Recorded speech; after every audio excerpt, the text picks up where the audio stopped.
Green পার্টির পক্ষ থেকে আমরা গিয়েছিলাম তিলপাপাড়া। এটা হচ্ছে খিলগাঁও রেলগেট যাওয়ার আগে গোরানের মধ্যে তিলপাপাড়া। এখানে একটু ঠান্ডা পানি দিলাম। যারা কর্মজীবী মানুষজন রাস্তায় কাজ করে, বিশেষ করে নারী পুরুষ সবাইকে দাও, এই ঠান্ডা পানি আসলে আমি প্রতি বছরই দিই।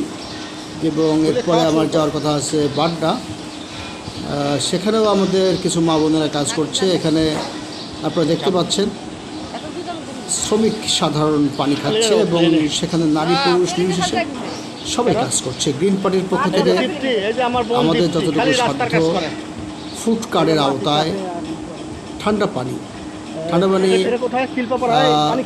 পরিবেশন করছি আমি, Raju Ahmed Khan, chairman green party. এখানে যে কজন কাজ করছেন তাদের মধ্যে এইটুকু ঠান্ডা পানি এক ধরনের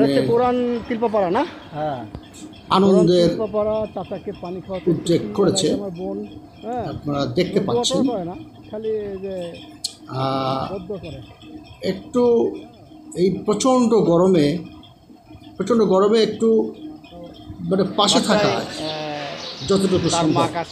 আমরা তো আর ভাত কাপড় দিতে পারবো না, একটু ঠান্ডা পানি দিয়ে তাদের গলাটা ভেজানোর চেষ্টা করছি।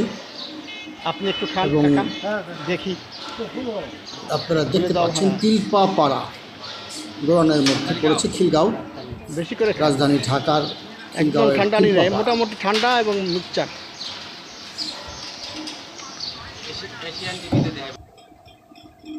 এটা গ্রিন পার্টির একটি প্রজেক্ট ফুড কার্ডের আওতায় পড়েছে।